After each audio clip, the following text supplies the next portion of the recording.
Déclaré Biya malade, le sérail prépare un coup contre le chef de l'État. Depuis le sommet USA-Afrique tenu à Washington, le président Paul Biya n'est pas rentré au Cameroun. Le chef de l'État, qui a présenté quelques signes inquiétants de handicap lors de cette rencontre de haut niveau, est suspecté d'avoir fait une nouvelle crise.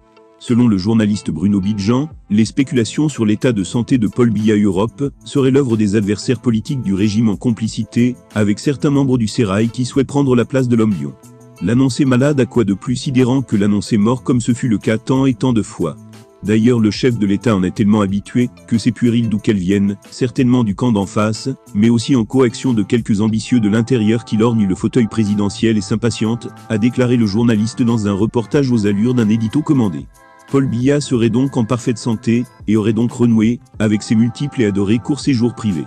En effet, le chef de l'État est réputé pour son goût pour la ville suisse de Genève. Au meilleur de sa forme, il y passait de nombreux mois durant l'année. Paul Biya a fait de l'hôtel Intercontinental son quartier général où il pose ses valises et reçoit ses invités. Avant le sommet USA-Afrique, il avait d'ailleurs fait une escale en Suisse avant de rallier Washington.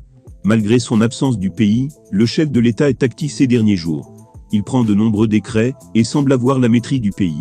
Ces révélations du journaliste Bruno Bidjan démontrent la tension au sein du système Biya.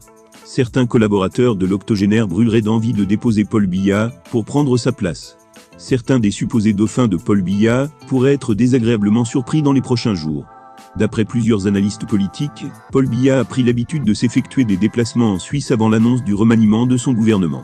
À chaque fois que le chef de l'État est dans le canton de Genève, c'est la panique au sein du sérail, car aucun ministre ne sait la décision que le chef de l'État prendra à son retour. Ceux qui président la fin de Biya pourraient être évincés du sérail avant le grand soir. Paul Biya compte bien finir son mandat actuel et ne se refuse pas la possibilité d'une nouvelle candidature en 2025 à la tête du Cameroun.